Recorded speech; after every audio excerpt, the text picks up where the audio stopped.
I've divided middle childhood coverage into two parts. One part of it, this one, would be physical and cognitive. The second part would be socio-emotional development. For both, we're looking at the same time period, ages 6 to 11. So let's get started.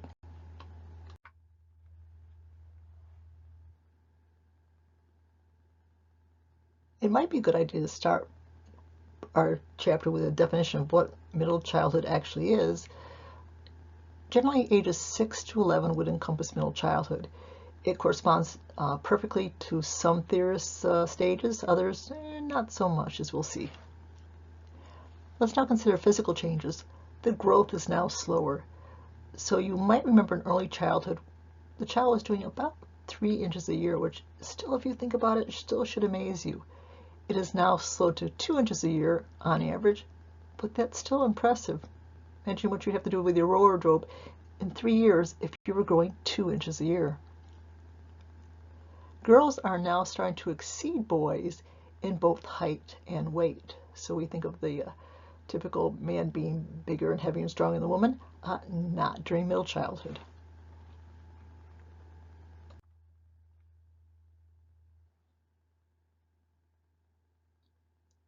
Let's now consider motor changes. Children at this age are now better at motor skills, both fine and gross. We should also note that PE classes, phys ed classes, are not sufficient to keep a child well exercised and healthy. If you consider the number of schools in our country that have daily PE classes, it does peak in middle childhood, but that peak is a mere 8%. Far fewer schools in early childhood or senior high schools have daily PE. You should also note that 1 in 4, almost 25%, have no PE classes whatsoever. And again, PE classes are not sufficient to maintain exercise with a child that's not exercising sufficiently outside of it. But with no PE, obviously it's a more serious consideration. Most children in middle childhood simply are not active enough. Far fewer walk to school now than previous generations, and there's far less playing outside. How could they? They're busy texting. The average child in middle school is on social media roughly 5.5 hours a day. That leaves little time for the physical adventures and physical activities of yesteryear, and we'll tie this into various considerations, including increased anxiety, increased depression, and increased obesity. And you might say, well, what's wrong with using your phone and walking? Not safe.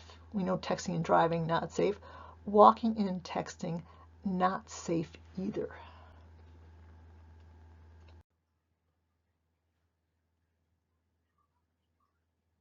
Let's now consider brain development in middle childhood. There are two major brain growth spurts that we should be focused on for this age group.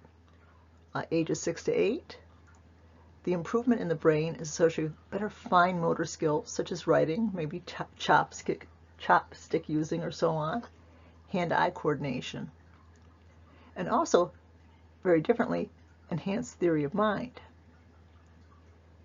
At ages 10 to 12, a particular lobe shows marked improvement. If you'd have to guess, think of the 4 lobes. Think a moment. Hopefully you'll remember the frontal, temporal, parietal, and occipital. Well, it'd be specifically frontal lobe improvement that we're talking about now. And with this frontal lobe improvement, we'll see improved logic, executive skills, which encompass many things such as memory, attention, and controlling one's emotions. Now, question, in terms of the brain growth spurt from 10 to 12, what's going on? Well, it might surprise you that it's not neuron growth. That's more or less stopped, not totally, but pretty close. But it is, in fact, myelinization, the coating of all the axons with a thick layer of fat. The myelin sheath, to be specific.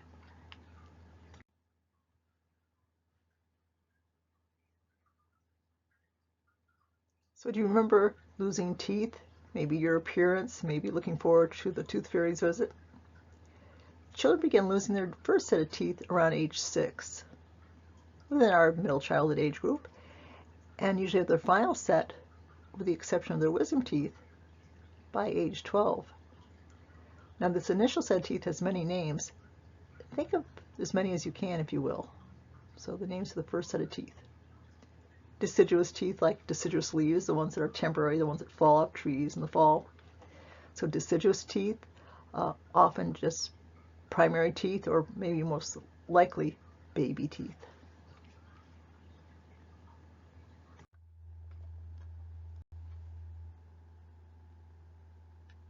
Less time is being spent on invented games, perhaps with the neighborhood kids, and more time spent on adult organized team sports. Oh, the poor parents. What are some of the issues that might make this difficult? Think for a moment.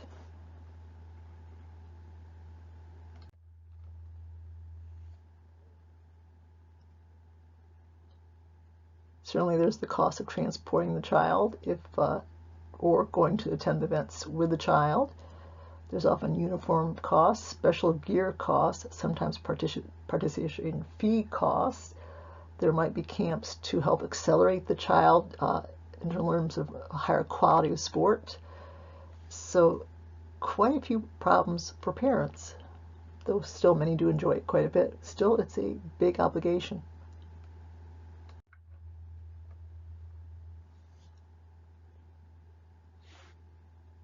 Let's take a worldview look at childhood obesity.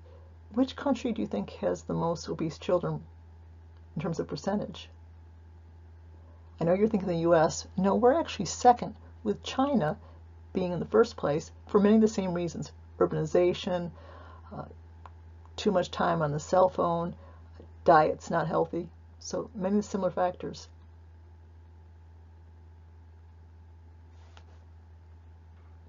And I should mention that obesity in children is an increasing problem, and any area of the world that's fully developed, and even becoming a problem in some of the developing countries as well.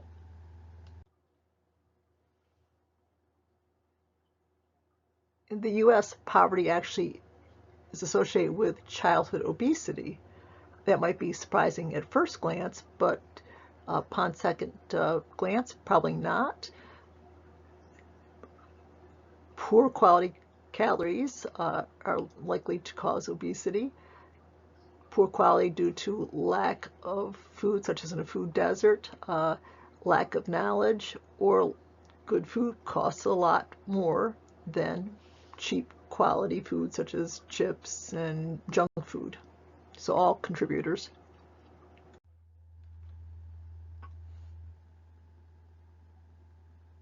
Nutrition affects us all, both mental functioning and overall health. Poor nutrition negatively affects quite a few things well documented in middle childhood. It can actually impact IQ scores, obviously daily learning, the ability to sustain attention, and various health factors, including but not necessarily limited to obesity. We'll consider obesity and school lunches in future slides here.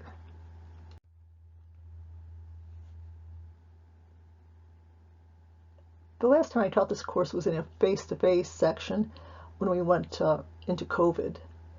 At that point, the Trump White House was trying to actively decrease the number of children receiving free school lunches. I thought I also mentioned that various first ladies have championed various causes. Do you remember the first lady that championed nutrition and school lunches? That would be Michelle Obama. But back to my other question, where do we stand now in terms of free lunches in the United States?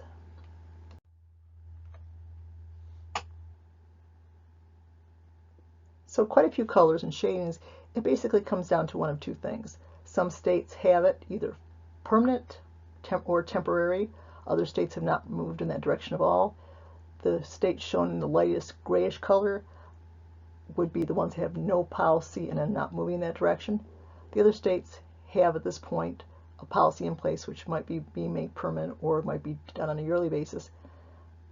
I couldn't help but notice that the states that have no policy are predominantly Republican states, so you wouldn't think that school lunches would be a partisan issue, but apparently it is.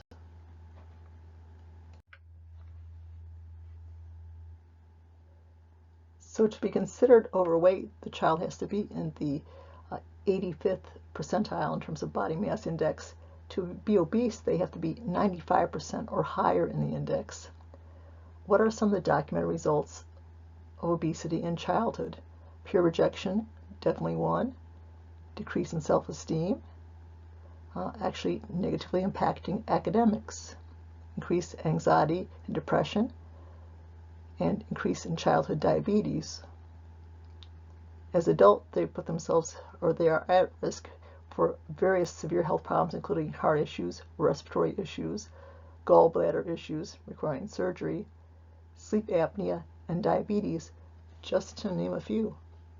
So a pattern that would lead to lifelong problems can begin in middle childhood, or a pattern leading to lifelong good health can be established in middle childhood.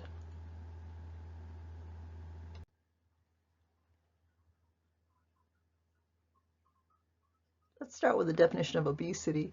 That would be when our middle childhood child is in the 85th percentile or greater in terms of weight and body fat compared to other children their age.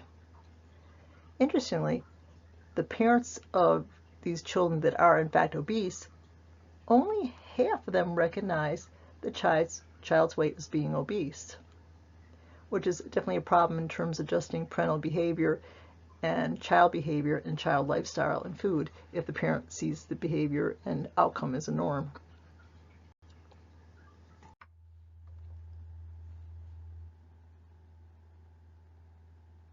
So the findings discussed on this slide are exactly parallel to what we saw in early childhood.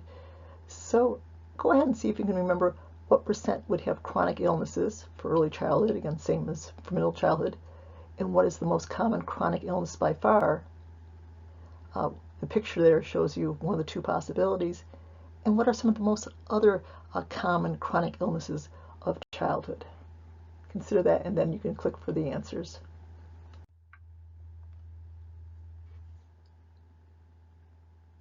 So we learned that 20 to 25% have chronic illnesses. The most common by far, is it cancer or asthma?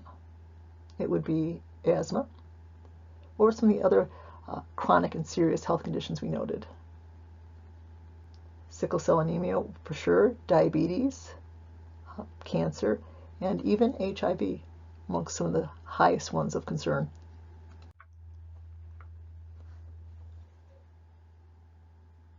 We'll now focus our attention on 3 mental disorders that first appear in early childhood and middle childhood, starting with ADHD.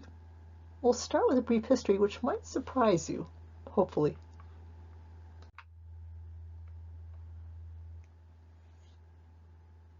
It's fair to say that as long as there have been people, there have been neurodiverse people, including individuals with ADHD.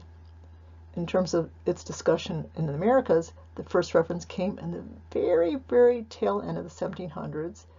It was described by Crichton then as the disease of attention. Do you need to know his name?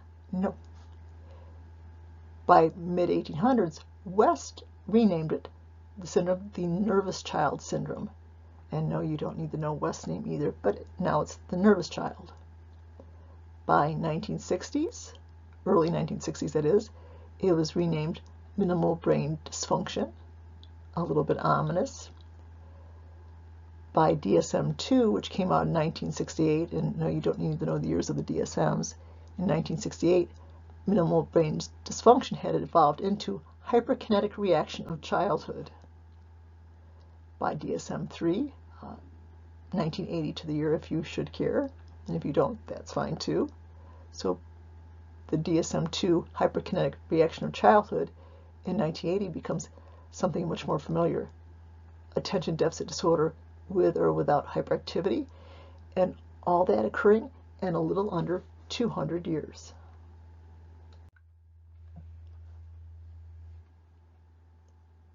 So to answer the second bullet, when did it appear in the DSM? Well, in 1968, conceptually it was there, but not by term. Conceptually, it was the hyperkinetic reaction of childhood, but in terms of a near exact term that we would recognize now, that would have been in 1980 with DSM-3, and that would be attention deficit disorder with or without hyperactivity. So there you go, depending on how you want to look at it, 1968 or 1980.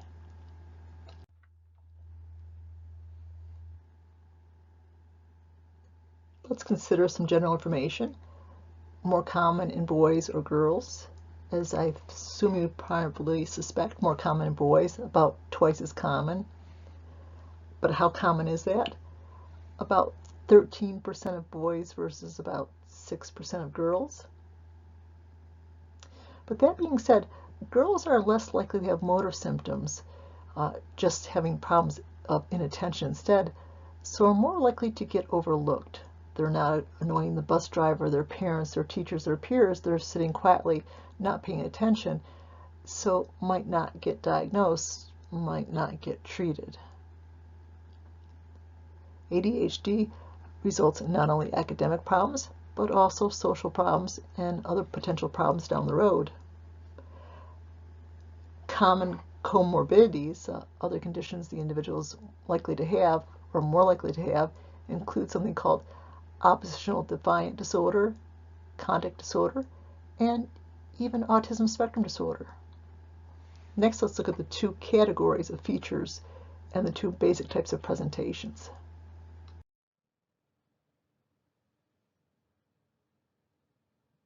Now that we've considered the history, what ranking does ADHD represent in terms of child visits to mental health professionals? Top 10? Probably. Top 5? Probably again. But where do you think it would be? 1, 2, 3, 4, 5?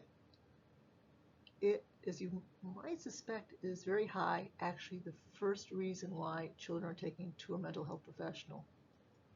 It's interesting, though, that many similar behaviors are found in all children, but the difference is the severity and the number of symptoms. I thought I would sneak in the term qualitative versus quantitative into your vocabulary if it's not there already. It's a good college level concept.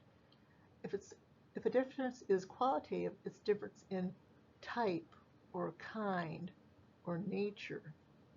If it's quantitative, it has to do with quantity. In other words, number. So qualitative, like the word quality, quantitative, like the word quantity. So if these behaviors are found in many children, but different in the number and severity, which one is it? Qualitative or quantitative? Hopefully you're leaning towards quantitative, because it would be. Other details to sneak in here. Symptoms, if you're a parent, useful to know, symptoms will usually peak somewhere between 6 and 8, squarely in middle childhood, and will start to diminish at age 11, when the child is now starting to leave middle childhood. Is it hereditary? Yes, it is. So if you're a parent, beware of the curse. I hope you get a child just like you, because don't forget, they will be your grandchild, and you will still have an ADHD child in your life.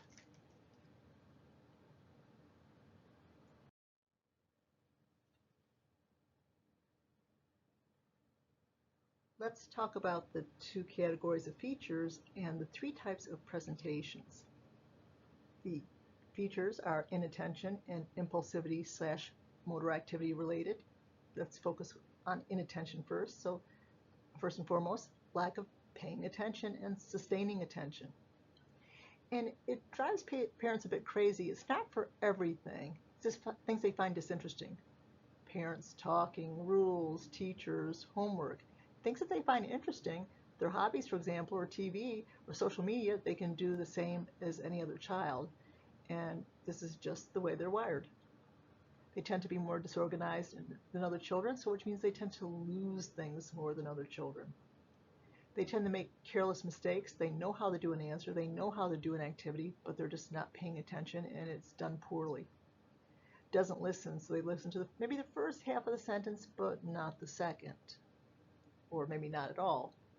Dislikes applying themselves, dislikes work because it requires paying attention, and doesn't follow directions. In terms of impulsivity or motor, fidgeting. Now they have done studies of having students that are ADHD and fidget and not fidget, and they actually process better if they do fidget. So as long as they're not disrupting others, fidgeting really should not be discouraged. Talkative is basically motor activity of the mouth, talking a whole lot, giving too much detail, too information, not answering the questions, so you have to redirect them to let's ignore that for now and focus on the answer. Overactivity in general, such as for the teacher, the child, or the bus driver, the child will be frequently out of seat perhaps. Blurting out answer when everybody else is raising their hands, again, the impulsivity of not being able to restrain one's answer. And difficulty managing emotions. ADHD people, for the most part, have strong emotions. They're passionate people and they will need to learn to manage those strong emotions.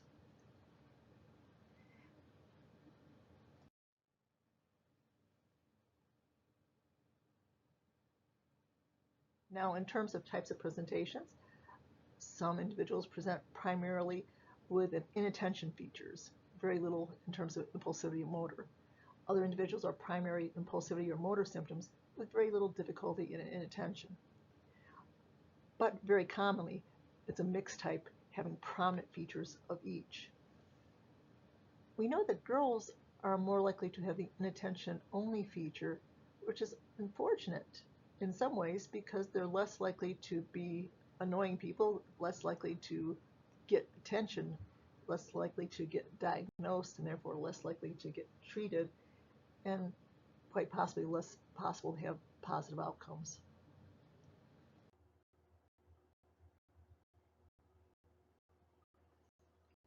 Please place each of these 12 symptoms in its proper category. Is it primarily inattention, or is it primarily the impulsivity issue?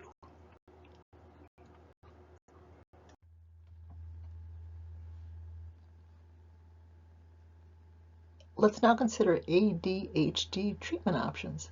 Most people think of medications first, which is not necessarily a good thing. You've probably heard of Ritalin, perhaps Adderall and Concerta. Do you know what drug class they would all be in? Hopefully you're saying stimulants. There's also newer non-stimulant medications like Strattera. The stimulant medications have issues. Sometimes the child sells them, sometimes the bully steals them, sometimes the siblings or the parents sell them.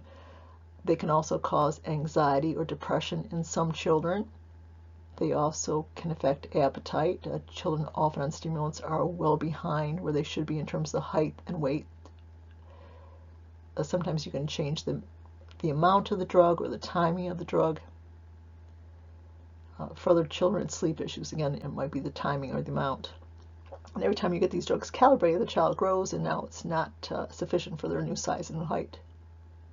Concerta, by the way, one of the advantages is it requires less frequent pill taking, which is a nice advantage if you're dealing with a child or anyone for that matter. These medications improve attention, but they're typically insufficient in and of themselves to produce a satisfactory outcome. Let's consider therapy. Sometimes therapy works well without medications, and it's always desirable not to medicate anybody, especially with children if you don't have to. An intervention called token economy, when this works by creating a list of acceptable behaviors, and when the child does that acceptable behavior, they immediately earn a token, which can be later on traded in for something of value. So in and of itself, it has no value, but it can be traded in. So maybe if you do that thing 5 times, you get a token, which might be an extra 10 minutes of video games, or 10 minutes staying up, or what have you. And later on, as they get more advanced, you can give them a warning, and if they don't adjust immediately, a token gets taken away. Eventually, you'll wean them off tokens, and basically it's a tool in which the child learns to control themselves. Back in the day, I did a a course for parents for cooperative extension. The first half was general parenting. The second part, which I did not teach, was token economies. There's also family intervention, teaching the family skills to deal with the child properly. And also cognitive training, which is focusing on executive function skills.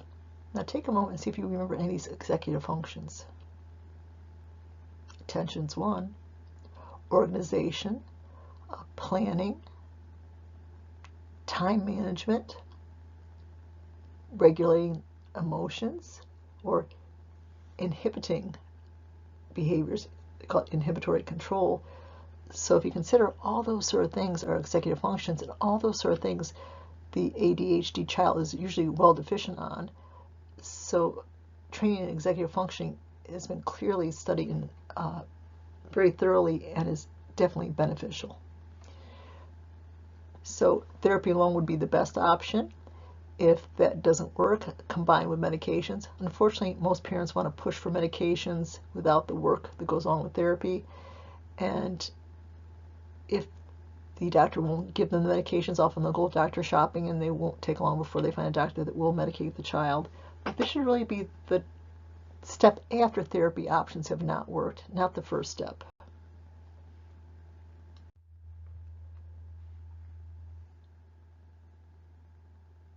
Treatment of ADHD in both forms is essential for numerous reasons, including lowered self-esteem, peer rejection, academic issues or even school failure, including increased dropping out rate, various mental health issues, including but not limited to learning disabilities, drug issues, conduct disorder, oppositional defiant disorder, anxiety disorders, mood disorders, also job instability, changing jobs more frequently than other people, relationship instability, changing relationships more than other people, increased risk of traffic accidents. I've had more than a few ADHD students share with me that they felt that it was a bad idea for them to drive at that stage of their life, and I definitely respect that decision. Also increased risk of incarceration. If you're saying, OMG, I'm ADHD, none of these are definite. I had a very smart, gifted peer in graduate school that I would never have known he was ADHD until he shared that with me. My brother is ADHD, and he's happily married, has a job in which he is managerial over quite a few people, makes a lot more than a teacher at a community college, guaranteed. So in no way any of these are guaranteed, but they just have to be kept in mind so they don't evolve into real issues.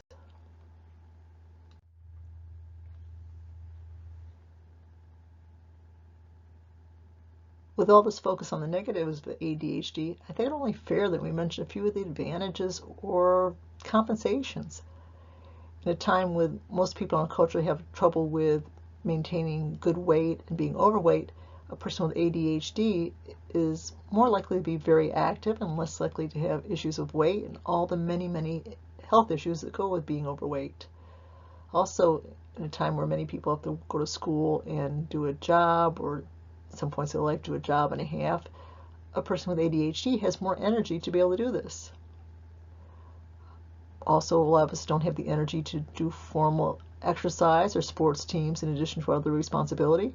A person with ADHD is more likely to have the energy that would allow them to do sports or exercise in addition to the regular activities that they must do in life. Also, people with ADHD have strong emotions, which can be a challenge for them to learn how to control. But on the positive side, being passionate is a plus in life. So it's not all bleak, it's not all negative.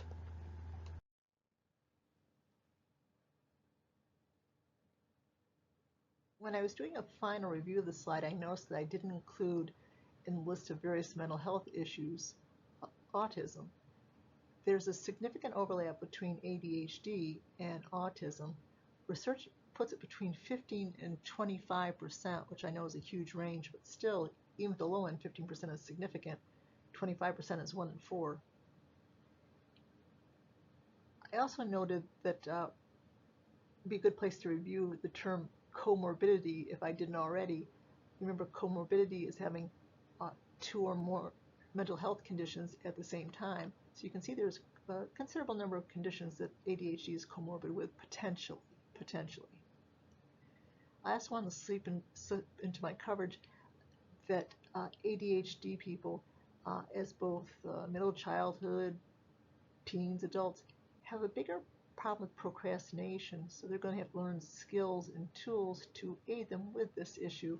Of course, many of us that are non-ADHD also have this issue, but still, it will very likely be a much bigger problem for them, and that could really lead into problems in, for example, job issues and other areas as well. Academic issues, obviously, too.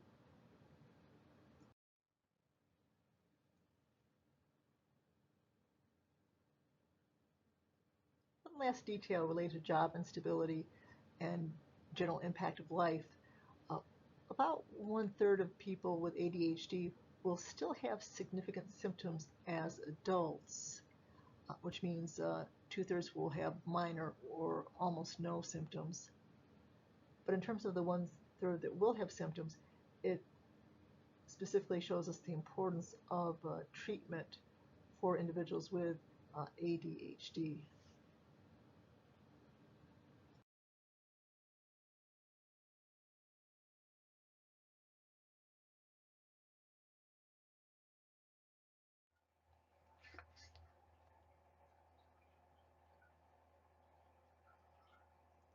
Let's consider the learning disabilities, now called specific learning disabilities. To be diagnosed with this, the ability in a specific area needs to be substantially below, quoted, from those expected for their age, specifically being in the bottom 7%. Specific areas include spelling, reading, perhaps you've heard of dyslexia, that's our term for our reading one, writing, and math. There's a high comorbidity with ADHD. The individual cannot have intellectual developmental disorder. So if they're poor in multiple areas across the board due to lower intelligence, that's not a learning disability. A child with a learning disability has normal or maybe even above normal intelligence, but they have one specific area of functionality issues. The earlier they're treated, the better the outcomes. Untreated, the child often suffers from low self-esteem, stress, academic failure, risk of dropping out of school, all sorts of things. So again, earlier the treatment, the more successful that child will be.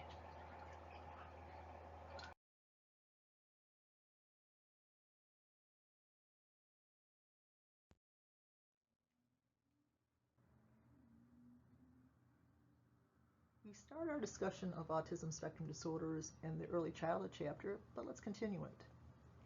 Let's start with how common it is. Now, if you were to look in your textbook, it would say 1 in 59 children.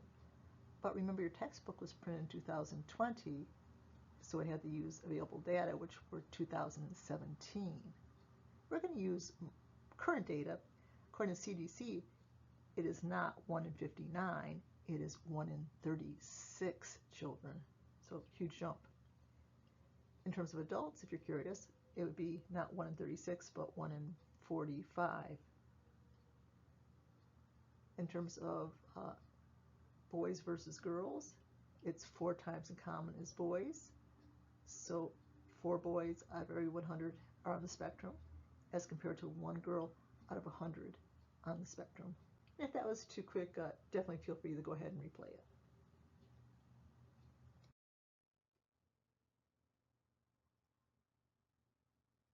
We discussed earlier that the overwhelming evidence is that it is not caused by shots. Of all the studies, only 2 found a positive relationship.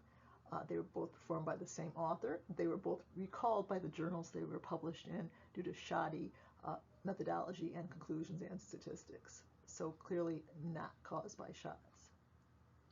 Now, many people on the spectrum identify themselves as being a person with Asperger's, and that's fine and understandable, though the DSM-5 and the newest one, DSM-5-TR, no longer use the term Asperger's.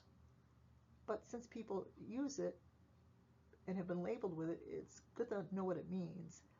Asperger's, think of it as autism light. The person has many of the key features of autism, but at a very mild level, and often are able to do as well, or sometimes even better than other people in terms of education and vocation. So offers some challenges, but maybe a few benefits as well. And again, not recognized by the DSMs anymore. You should probably know what DSM stands for. Hopefully you picked that up in Introp Psych. I'll let you think for a moment. Definitional, deterministic, diagnostic. Indeed, it would be the Diagnostic and Statistical Manual. And you might know that the DSM was published by the APA, but which APA? American Psychological Association or American Psychiatric Association? Hopefully you're leaning towards the latter.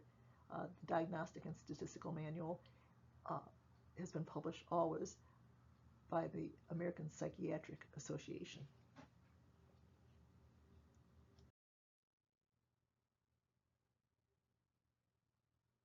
Let's consider the key features, some of which will need to be there. The key feature is the social deficits, the social difficulties, the social challenges experienced by a person on the spectrum. For example, body language is something that they often miss, they do not read, they have to study it, and if they study it, maybe they'll be able to learn it, but sometimes not. They may stand too close, they might ask too many personal questions. When they exasperate a teacher or a class by asking too many questions, they probably won't pick up on it. So you might have to verbalize, I think you're asking too many questions and irritating the teacher, that sort of thing. IQs can range anywhere from 0 to gifted. Indeed, some of the most brilliant people in our history appear to be on the spectrum. Motor oddities, formerly called stemming, may be engaged in. People with severe autism might engage them very frequently. A person with mild autism might not engage in them at all, or just under times of high stress. They'd be unusual movements, particularly of the fingers. They might be vocal, so unusual sounds. Often the person is not aware they're doing that, and often the person is not able to control their appearance.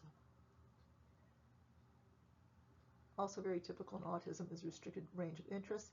They are hyper interested in a few topics, and they might always bring up these topics in conversation. You try to move maybe the conversation away from it, and they move it back. So passionate about often very narrow things, often very esoteric things. Many people on the spectrum find calm environments to be overly stimulating. You might have noticed the presence of rooms that allow autistic people to get away from too much noise or too much sound. Last detail, autism spectrum is considered to be an aspect of neurodiversity, so a person may identify as being neurodiverse, which is a much wider term. Some people believe it's synonymous with being on the autistic spectrum, which it is not. Autistic spectrum is one of the major forms of neurodiversity, but there are other forms of neurodiversity too.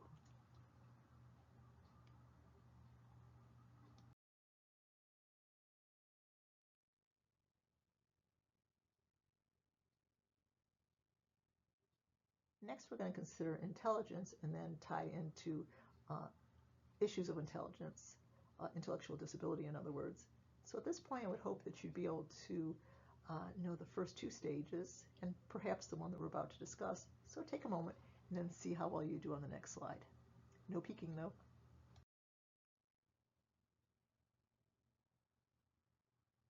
So hopefully, not only are you able to identify the stages, but also the ages, at least of the stages we've covered.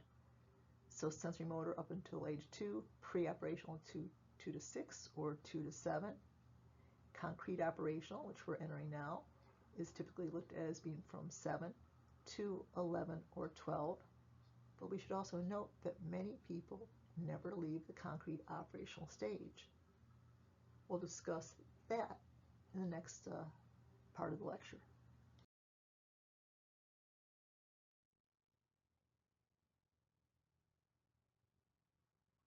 So in early childhood, we discussed the pre-operational stage, and we define the term operation. So using that knowledge, please consider this question. Based on that, would a person in the concrete operational stage be capable of logical thinking? And that would be a yes or a no.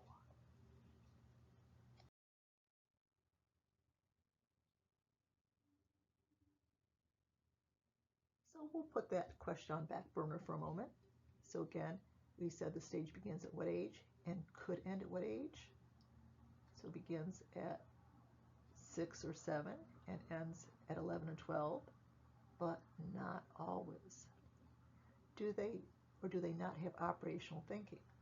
Well, pre-operational literally meant for operations, so clearly no. But concrete operational, clearly they have a type of operational thinking, so a resounding yes, they are capable of logical thinking. But to modify the answer a little bit, the logical thinking is of a concrete form. So that contrasts with abstract thinking. So they're not yet capable of abstractions and hypotheticals. Their thinking is more of a concrete, physical bound, experiential nature. So yes, definitely operational thinking of the concrete type. Consider all the errors of thinking that we know at a pre-operational stage that they've moved away from. List as many as you can.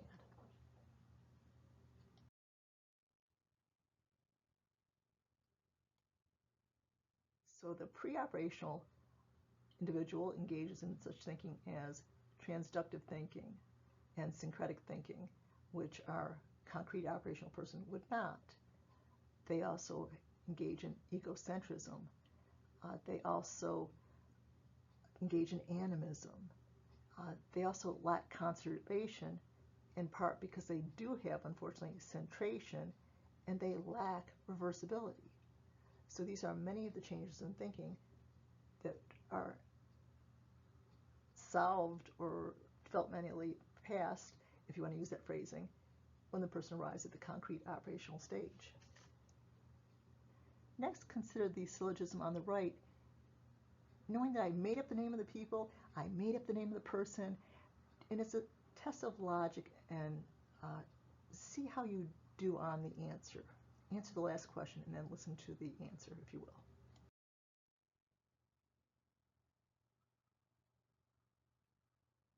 When I cover Piaget and intro psych, I always use a similar logical syllogism.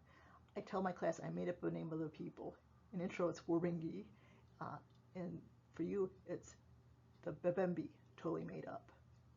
And I ask my class, I'm teaching them live, tell me the first thing that comes to your mind that they love. Sometimes it's cats and cars, sometimes it's pizza, sometimes it's balloons, whatever. So I jot it down. For you guys, they all love the month of March. I say, give me the name of the first man, woman, or child that comes to mind, and I jot that down. Since I made it up for you guys, I use the name PSY222. And consider this, so all Bebembe people love the month of March. PSY222 is a Bebembe. Can we know with certainty whether or not PSY222 loves March? Think about that for a moment and arrive to your answer.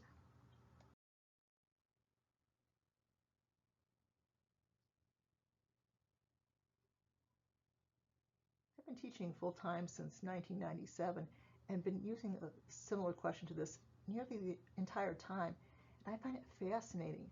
Originally, the entire class, year after year after year, and year after year after year, 100% would get it correct. Then occasionally I would get one or two people that would give me the wrong answer. In the last few semesters, sometimes as many as half of the class will not be able to give the correct answer, suggesting that those people are still, at least partially, if not fully, in the concrete operational stage, which is not a bad thing, but it's just interesting from a teacher's point of view. So let's see. All Bebembe people love March. PSY222 is a Bebembe. Can we know with certainty? Absolutely yes. All means all. All doesn't mean 97 or 98. All means 100%. So if 100% of these people all love the month of March, and PSY222 is one of them, he must love March. And yet, person in the concrete stage, well, I don't know the Bebembe. Well, they're a type of people. I don't know PSY222. Doesn't matter. And you go round and round, but a lot of times you cannot convince the people that you can know with certainty that PSY222 indeed is a lover of March. So what determines whether or not a person stays in the concrete operational stage or leaves it? In no small part, it's exposure to the formal educational process.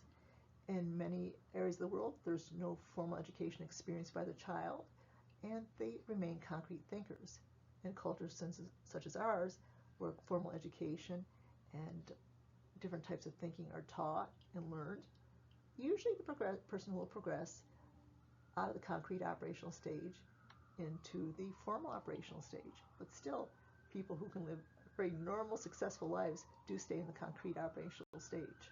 So don't be overly distressed if you are showing some signs of still having concrete thinking.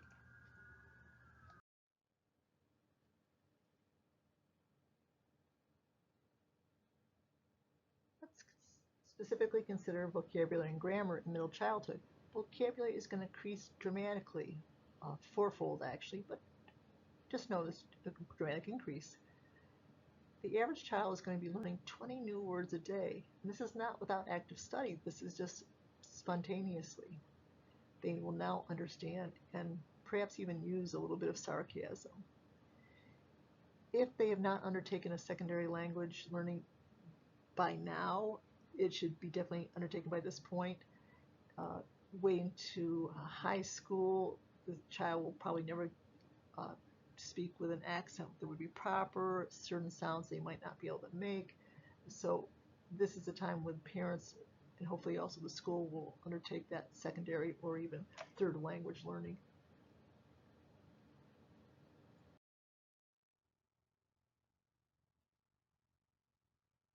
Intelligence is a very interesting construct. If you consider intro psychology, a definition of learning or sensation or memory are very similar. But if you consider intelligence, it varies dramatically from how one person considers it to another, or from one theorist how they conceptualize it to another. So instead of having one definition, I pulled out three, maybe off the top of my head, three major theorists, and we'll see how they conceptualize intelligence, and then we'll consider how it's measured and continue our discussion from there.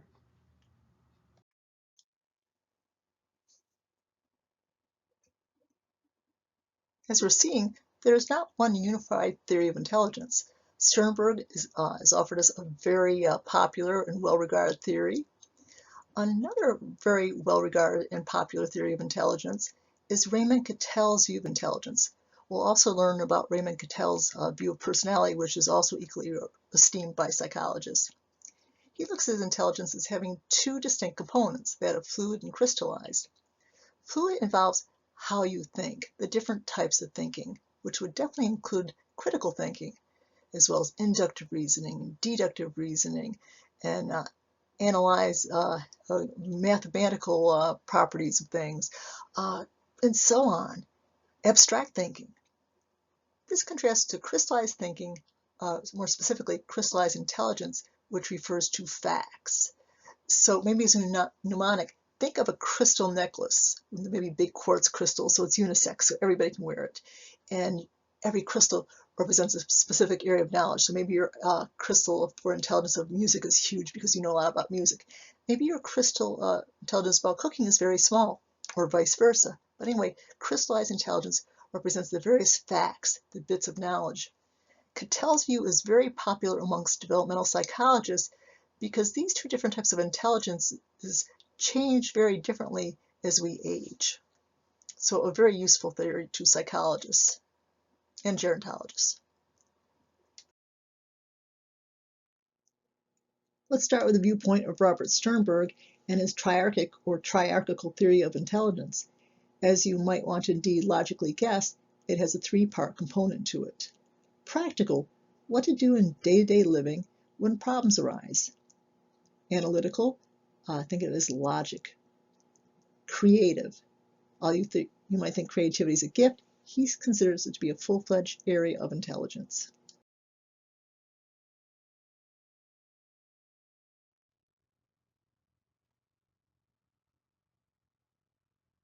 Let's now consider Gardner's multiple areas of intelligence. Most teachers teach 7. He did extend his work to 9, but we'll stay with his basic 7. Linguistic is verbal intelligence.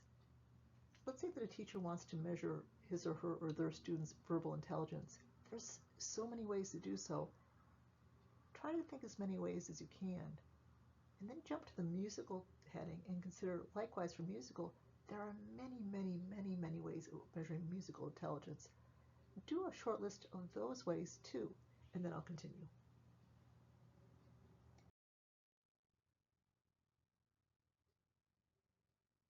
So for my students, I could see if they could read something using an accent, if they could read something aloud, if they could do a public speech. I could assess their vocabulary. I could look at their reading speed, or for that matter, their reading comprehension. Can they speak multiple languages and read multiple languages fluently? Those are just a few of the different aspects of linguistic intelligence. Logic and math, I won't elaborate too much. I think they're kind of straightforward. Spatial, having to do with space, distance, design, layout. So are you good at recognizing faces? Can you draw a map? Can you read a map? Can you draw? Can you remember how to get from here to there, or give good directions on getting from here to there, and so on. Musical. So what did you come up with in terms of a way a teacher could assess musical intelligence? Can they read music? Can they sing in key? Can they tune an instrument? Can they play an instrument? Do they have knowledge of different musical genres? Can they keep a beat? Can they create a good beat? And so on. So many different aspects of musical intelligence.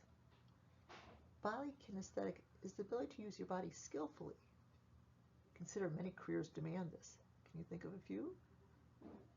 Maybe this fine handwork of a surgeon, or a professional athlete such as a gymnast, a rugby player, or a ballerina. Apparently, ballerinas are actually the most athletic of all the athletes. Can you skip? Can you jump? Can you dance with fluidity? So the ability to use your body skillfully.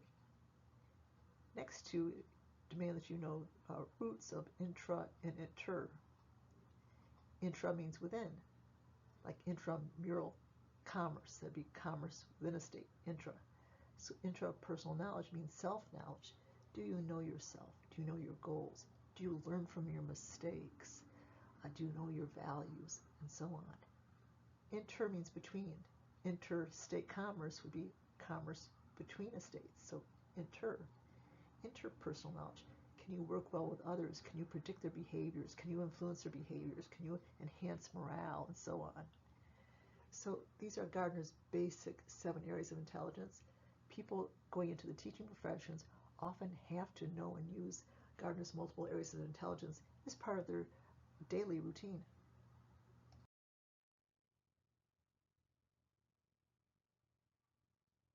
So now let's consider intelligence testing. During my youth, it was a norm to do intelligence testing. They did the entire 7th grade at one particular day. There are 2 basic choice of tests, group tests, for example, doing the 7th grade, versus individual tests. Group tests are given to large numbers of children at the same time. It's actually illegal to do so in some states, this mass testing of yesteryear. Individualized tests are given by the professional who is trained and permitted to use the test to an individual. The typical purpose would either be to identify learning disabilities or intellectual disability, or the opposite, extremes in intelligence, all for the purpose of giving them the best learning environment possible given their particular needs. On the bottom you see images from the 2 most commonly used one-on-one tests. On the right, the Stanford-Binet, and on the left, the Wechsler. On the next slide, I just included a sample of the sort of questions you would see for the Wechsler child version test, just in case you're curious.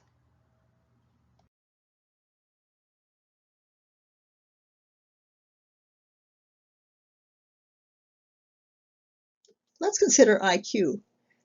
In order to do the extremes, we have to know what the average is first. Do you know the average IQ? Think for a moment. 75? No, that's actually called borderline, almost intellectually disabled. The most average IQ would be 100. Given an intellectual disability would be the top and bottom 2% of the bell curve, so Flip to the next page when you're done listening and write in the cutoff for giftedness and the cutoff for disability.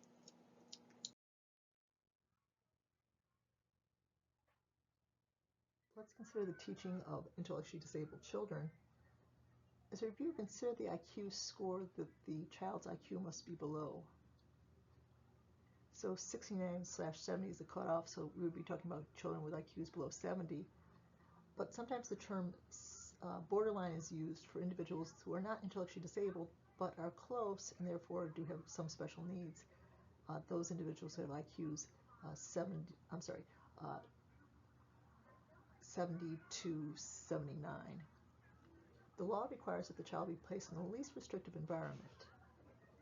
Concerns about mainstreaming include peer rejection, and in the other direction, the child, depending on the nature of the disability, may be disruptive to the class, especially if there's uncontrolled verbalizations or motor activity.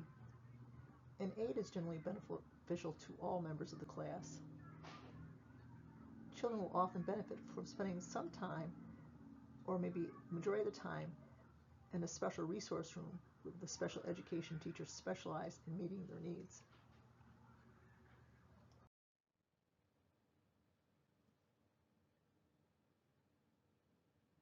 Let's consider gifted children next. What IQ score did we associate them as having? What score or higher? Hopefully you're leaning towards a score of 130 or more. How would it be assessed? It would be assessed via intelligence tests, typically one given on a one-to-one basis. What were some of those tests called? One began with a W. It would be the Wechsler or the Stanford-Binet.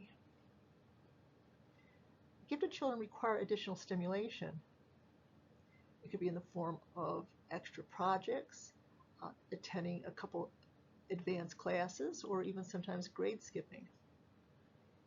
If not stimulated, they can become bored, perform poorly and even before average, become disruptive, or even drop out of school. My best friend in graduate school, who got both a PhD in psychology and an MBA, was a high school dropout because she was unstimulated.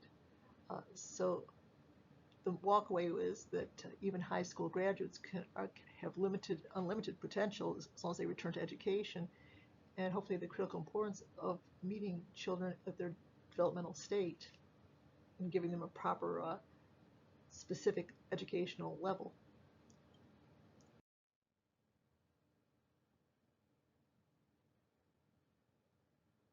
Unlike other nations of Western nations that are similar to us, quality of school education varies dramatically in our country from region by region, state by state, city by city, or even district to districts within the same city.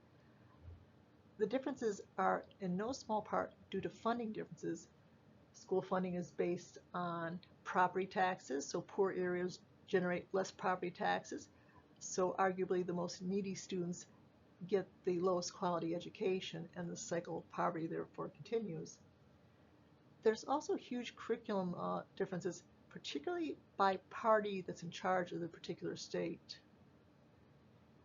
Consider the following quote. Many states have bills proposing to keep teachers from teaching divisive subjects that cause students to feel discomfort, and which aim too broadly and vaguely at teaching about critical race theory or LGBTQ plus issues. The quote, the link that I've included is optional, but it will show you the 36 states and 47 bills that have been either passed or under consideration for banning teaching about racial history. So imagine being any student who's trying to get a good sense of politics and history of this country and not learning about history of Native Americans and particularly Hispanic Americans and above all people of color. Imagine being one of those students, perhaps you are. How can you take education fully seriously if it basically disenfranchises your whole personal history? Consider that only 12 states mandate teaching about the Holocaust. Apparently, knowing about the Holocaust is an optional thing. Many states have abstinence-only quote-unquote sex education, which means it's not sex education at all. These do tend to be Republican states, and they have a much higher rate of STIs and unintended pregnancy compared to the states that do have legitimate sex education courses. And as I mentioned, 36 states have 47 bills current or proposed that ban teaching about racial history. You might say, well, not in New York State. Well, actually, there have been several bills proposed in New York State to ban the teaching of critical race theory. We'll continue this discussion on our next slide.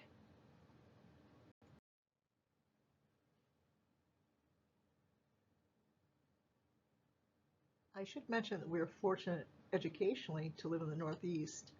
If you look at the top 10 states in terms of child performance, every single state in the Northeast is in the top 10. New York's middle at number 6. There are also two non-Northeast states in the top 10. Colorado is in the middle, and Virginia is on the bottom of the top 10, but that's kind of the cusp between the North and the South. But anyway, so we're positioned very well in the Northeast in terms of our children becoming educated young adults, such as you all.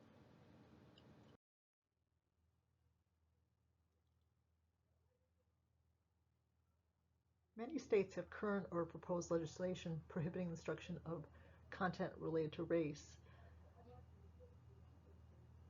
Many, if not most, American students are familiar, or most Americans are unfamiliar with the concept of Red Summer. Occurred in 1919, 1920, 1921, and particularly the most significant of the massacres, Black Wall Street. Black Wall Street was a name given to an area in Tulsa, Oklahoma, by the people that lived there. It was an affluent area, thriving with businesses, and on a certain day, and I'll have you view the attached video, it was violently attacked by both ground and, believe it or not, by the air. You can see on the left a vibrant city, on the right just shells of front sides of houses. We don't know how many people are killed. Some estimates are 50 people killed, others are in the several hundreds. Those people were never compensated for the violent demolition of their homes, their businesses, loss of loved ones. It made national news. They were promised by the governor that they would be compensated. They never were. So families that rose up into the middle class, had a home, had a business, had not anything more than the clothes on their back, putting them into poverty, their children, and quite possibly the next generation as well. So do please go ahead and listen to the link and learn more about Black Wall Street in particular.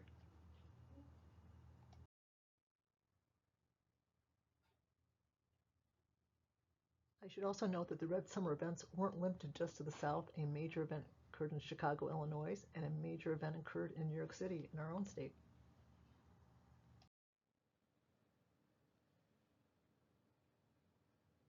Let's consider some of poverty's pervasive effects. We've already considered poor education. Nutritional issues can impact short-term and long-term health, as well as actual survival, in other words, actual longevity. Higher exposure to environmental toxins. So the chemical facility and the garbage dump and the garbage burning facility are not going to be put next to affluent neighborhoods.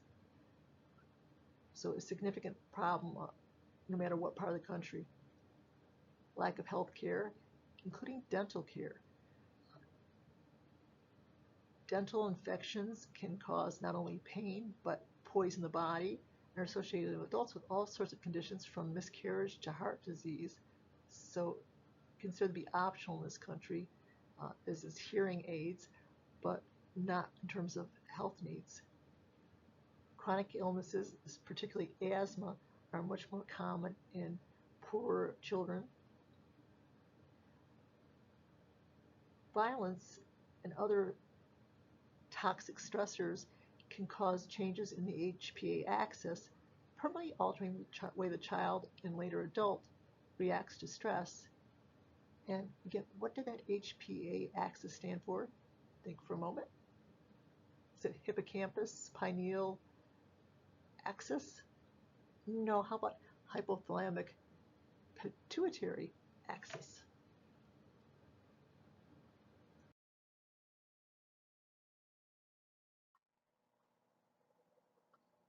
Next, let's consider a theory of moral development, one proposed by Kohlberg. It has 6 stages, and these stages are divided into 3 levels. First, we'll start at the pre-conventional stages of 1 and 2. We all began at stage 1. A person in stage 1, when they're deciding to do a decision or not to do a decision, the only focus is punishment. Will mommy punish me? Will my teacher punish me? So the only consideration is punishment. If that's the only thing that guides you in life is whether or not you'll be punished, that would be a pre-moral way of living. Another pre-conventional way of looking at moral development, and another pre-conventional stage, is stage 2. That focuses on self-benefit. The person is primarily overwhelmingly concerned with how that action benefits them. If it benefits them, they'll do it. If it does not benefit them, they will not do it. And that is their focus. Again, if that's the only thing that drives your decision-making in life, that would be a pre-moral stage, a pre-conventional stage of reasoning. We all began in the earliest stages of 1 and 2, and most of us have left these 2 stages. Though if you go down to the local jail or prison, you will find many people there that are in fact still in stage 1 or 2, probably no small part of why they're in that particular predicament. Let's go to stage 3, often termed the good boy and nice girl stage by Kohlberg.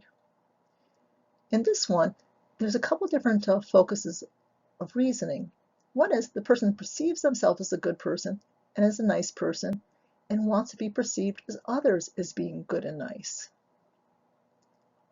Also part of that reasoning of this stage is their heart. They listen to their heart. They listen to their emotions. So again, the 2 components for stage 3 are caring about how other people perceive you and listening to your heart.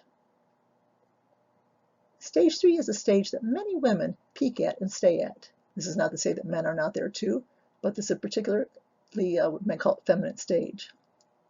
Let's consider the next stage, law and duty.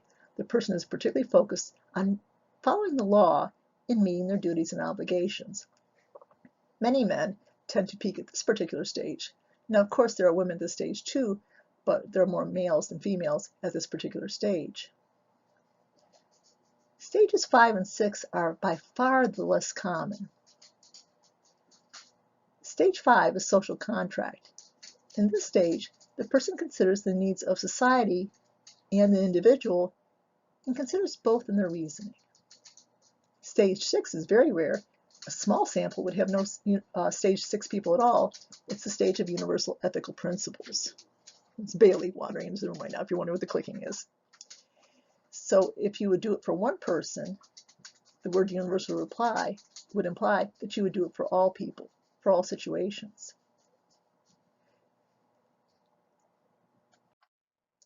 Let's look at how Kohlberg acquired his data. He created stories, scenarios. His most famous one was the Heinz dilemma. In this dilemma, Heinz is a man whose wife has cancer. Only one drug can save her.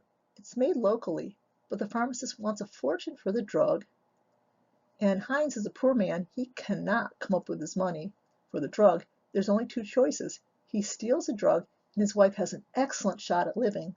He does not steal the drug, and she will die. And again, those are the only 2 choices. Kohlberg would then ask his subject, what should Heinz do? And more importantly, why do you say that?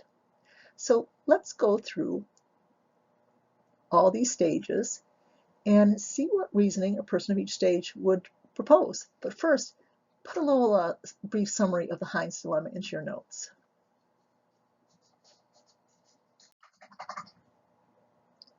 So let's start with stage 1. Give an answer that would reflect punishment. It might jump out at you. The person would say, no, he could get caught. He could be sent to jail. Can you think of any reasons why Heinz should say that he should steal the drug? Now, if you're saying, oh, he loves his wife, no, that's not related to punishment. So you might say, well, just because he steals the drug doesn't mean he's going to get caught. Just because he gets caught doesn't mean that he'll get a sentence. The jury would be probably so sympathetic that even if caught, he would not be punished. So again, the answer is going to revolve and focus on punishment. Let's consider self-benefits. Give me some reasons why Heinz should steal the drug. Now, if you're saying to keep his wife alive, well, what is the benefit? Be more specific for me. He loves her? No, that's a different stage. So self-benefit, what does he get having the wife in his life? Okay, you might say that she cooks for him, then she cleans the dishes. What else? Maybe she takes care of the kids. She's a soccer mom. And I would say, well, what else? Maybe she works so he doesn't have to. She works a job and a half. And I would say, well, what else? What does she do in the wintertime? Shovels. What does she do in the fall? Somebody's got a rake. What does she do in the summer? Somebody's got to mow the lawn. So Heinz would do it because it was a distinct benefit. Well, how about the other side of the coin rather? What's the self-benefit in terms of not stealing the drug? Well, maybe she's showing wear and tear. Maybe there's life insurance and he can get himself a younger model, a trophy wife. Maybe he was getting displeased with her attitude and maybe he was planning to divorce her anyway. Well, in divorce, you have to pay half your assets. If she dies, well, all the assets are his to keep. Again, not very moral, but again, that's a pre-moral. That's the pre-conventional stage. Let's consider a good boy, nice girl. Why should he steal the drug? This is the stage where you can say he loves her. Or what would the neighbors think if he was so cowardly that he let her die? But then again, maybe he shouldn't, because what would the neighbors think if he was put in handcuffs and taken away? Next, let's consider law and duty. You might say, well, he can't do it. It would be breaking the law. So even if there was no punishment, you shouldn't do it because it's breaking the law. Or maybe you can somehow construe this as part of your marital obligations. It might be your duty to keep your spouse happy and healthy and alive. Very few people would get to stage 5, the social contract stage. The person would think of both the needs of society and the individual. For example, maybe you'd say that she's a good woman, it would benefit her to stay alive, it would benefit Heinz, and because she's a good woman, society would benefit. Win-win, steal the drug. But conversely, you might say that even though she's a good woman, and it would be a shame to lose her, if we all broke laws and we felt justified, there would be mass suffering. So for the good of society, sadly, we should not steal it. Now, in terms of universal ethical principles,